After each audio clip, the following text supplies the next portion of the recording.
Beras makin mahal kalian teriak, harga minyak naik kalian ngeluh. Tapi kok antrian kopi 50.000 masih panjang? Kok mall tetap penuh orang belanja barang nggak penting? Hati-hati, ini adalah sebuah anomali aneh yang selalu terjadi tiap kali ekonomi dunia mau hancur. Saat orang mulai sadar nggak akan sanggup beli rumah atau mobil, mereka justru lari ke kemewahan kecil, yang bikin senang sesaat tapi pelan-pelan menguras sisa tabungan. Ini bukan tanda kita makmur, tapi ini adalah tanda bahaya bernama lipstick effect. Di video ini kita bongkar kenapa cara orang miskin menghibur diri saat krisis justru jadi jebakan psikologi yang bikin mereka susah kaya selamanya, apalagi menjelang badai 2026. Simak baik-baik sebelum kalian jadi korban berikutnya. Secara historis, istilah lipstick effect ini bukan lahir dari ruang hampa atau sekadar teori cocok logi para pengamat keuangan, melainkan sebuah fakta empiris yang pertama kali terbukti secara masif saat depresi besar melanda dunia pada tahun 1930-an. Ketika industri otomotif tumbang, pasar saham hancur lebur, dan jutaan orang kehilangan pekerjaan utama mereka, ada satu sektor yang penjualannya justru melonjak tajam secara tidak masuk akal, yaitu industri kosmetik, khususnya produk lipstik. Pola yang sama kembali berulang pada krisis ekonomi global tahun 2008. Dan kini polanya sedang menjangkiti masyarakat kita secara lebih agresif dengan bentuk yang jauh lebih bervariasi. Mekanisme psikologis di balik fenomena ini sebenarnya sangat sederhana sekaligus menyedihkan, yaitu ketika impian-impian besar seperti membeli rumah mandiri, mencicil mobil keluarga, atau berinvestasi pada tanah produktif sudah terasa sangat mustahil untuk dicapai akibat inflasi yang liar, manusia cenderung akan menurunkan standar kepuasan mereka secara drastis. Karena lu merasa tidak akan pernah bisa mengumpulkan uang ratusan juta rupiah untuk uang muka rumah di tengah situasi sulit ini, otak lo secara otomatis mencari kompensasi instan dengan cara mengalihkan uang yang ada untuk membeli kemewahan-kemewahan kecil yang harganya puluhan atau ratusan ribu rupiah. Ironi terbesar dari perilaku ini adalah bagaimana kita sebagai konsumen awam selalu berhasil menemukan pembenaran yang terdengar sangat logis untuk setiap pemborosan kecil yang kita lakukan setiap harinya.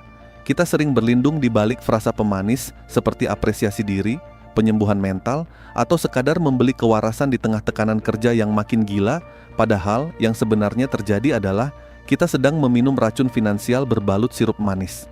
Berbelanja barang-barang kecil ini memberikan kita sebuah ilusi kendali, sebuah perasaan semu seolah-olah kita masih memiliki kekuatan ekonomi dan masih menjadi bagian dari gaya hidup modern, padahal kenyataannya saldo rekening kita sedang sekarat berdarah-darah. Coba kita renungkan bersama secara dingin, berapa banyak uang yang sudah keluar dari dompet kita bulan ini hanya untuk membiayai gengsi sekilas yang langsung hilang, begitu barangnya sampai di rumah atau begitu kopinya habis kita minum. Sistem kapitalisme modern sangat paham dengan kerapuhan psikologis kita ini.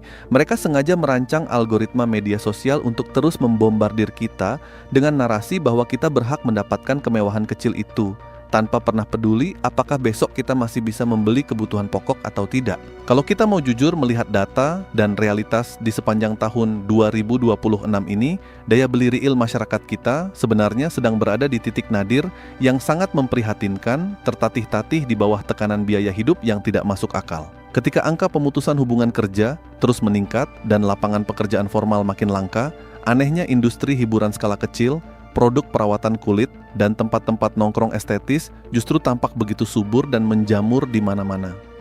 Ini adalah kontradiksi yang sangat berbahaya karena menciptakan fata morgana kemakmuran, membuat para pembuat kebijakan atau bahkan diri kita sendiri merasa bahwa ekonomi baik-baik saja karena pusat perbelanjaan masih terlihat ramai dikunjungi orang. Padahal yang terjadi di dalam pusat perbelanjaan itu adalah orang-orang yang frustrasi, yang datang hanya untuk mencari hiburan murah, membeli segelas kopi susu premium seharga Rp50.000 agar tetap merasa berdaya, sementara tabungan masa depan mereka kosong melompong tanpa ada persiapan menghadapi resesi yang sebenarnya. Kita sengaja menukar keamanan finansial jangka panjang kita dengan kenyamanan psikologis jangka pendek yang sifatnya sangat fana dan menipu. Sarkasmenya adalah kita seringkali merasa sangat pintar karena berhasil menghemat pengeluaran besar dengan tidak membeli aset. Tapi di saat yang sama, kita membiarkan dompet kita bocor halus lewat ratusan transaksi kecil, yang kalau dijumlahkan, nilainya justru jauh lebih besar dan merusak. Kita dengan sangat mudah mengeluarkan uang Rp100.000 untuk sekali makan di kafe demi sebuah foto yang estetis, tapi kita akan berpikir puluhan kali atau bahkan protes keras ketika harga beras naik Rp2.000 per kilogramnya. Ini adalah sebuah bentuk disonansi kognitif yang sangat parah, sebuah kebutaan finansial di mana kita lebih takut terlihat miskin di hadapan orang lain daripada benar-benar menjadi miskin dan tidak punya simpanan saat badai krisis melanda. Lipstick, kopi mahal, tiket bioskop kelas premium, atau barang hobi kosmetik itu tidak salah. Yang salah adalah ketika kita menggunakannya sebagai obat penenang untuk melarikan diri dari kenyataan bahwa pondasi keuangan kita sebenarnya sedang rapuh dan butuh perbaikan total. Kita harus berani membongkar kedok dari setiap pengeluaran kita, mempertanyakan apakah ini kebutuhan nyata atau sekadar upaya ego kita untuk menolak kenyataan ekonomi yang sedang pahit. Memasuki sisa tahun 2026 yang penuh ketidakpastian ini, sudah saatnya kita semua berhenti menormalisasi perilaku konsumtif yang merusak ini dan mulai mengambil langkah nyata yang jauh lebih radikal untuk menyelamatkan diri kita masing-masing. Langkah pertama yang harus kita lakukan bukan dengan cara mencari penghasilan tambahan yang belum pasti, melainkan dengan melakukan audit total terhadap mutasi rekening kita selama 3 bulan terakhir secara jujur tanpa ada yang ditutup-tutupi. Kelompokkan dengan tegas mana pengeluaran yang benar-benar menjaga hidup kita tetap berjalan dan mana pengeluaran yang masuk dalam kategori kosmetik penghibur diri akibat lipstick effect ini. Uang yang biasanya lu bakar untuk urusan gengsi kecil itu harus segera lu amankan, dialihkan secara paksa untuk membangun dana darurat yang liquid, mengamankan stok bahan pangan pokok untuk keluarga, atau membeli aset lindung nilai yang nyata seperti emas batangan. Kita harus memiliki keberanian psikologis untuk berkata tidak pada tren, siap untuk terlihat sederhana dan ketinggalan zaman di mata lingkaran pertemanan kita. Karena dalam perang ekonomi seperti sekarang ini, pemenangnya bukan mereka yang paling keren penampilannya, melainkan mereka yang paling panjang napas finansialnya. Pada akhirnya, pilihan sepenuhnya ada di tangan kalian sendiri. Apakah lo ingin terus bertahan dalam ilusi kemewahan semu yang ditawarkan oleh lipstick effect ini, atau berani menghadapi realitas dengan kepala tegak dan persiapan yang matang?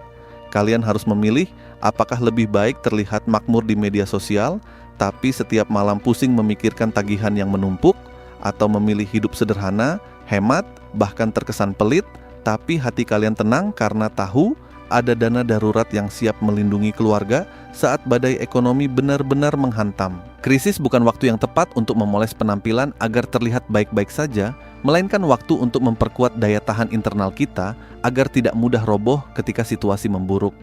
Mari kita mulai lebih bijak, lebih kritis terhadap setiap rupiah yang keluar dari kantong kita, dan mulai membangun benteng pertahanan finansial yang sesungguhnya demi masa depan yang lebih aman. Kalau kalian merasa pembahasan ini memberikan sudut pandang baru yang bermanfaat dan membuka mata, silakan berikan tanda suka, bagikan video ini ke orang-orang terdekat yang sekiranya butuh diingatkan, dan jangan lupa untuk berlangganan saluran ini agar kita bisa terus belajar menavigasi badai ekonomi ini bersama-sama.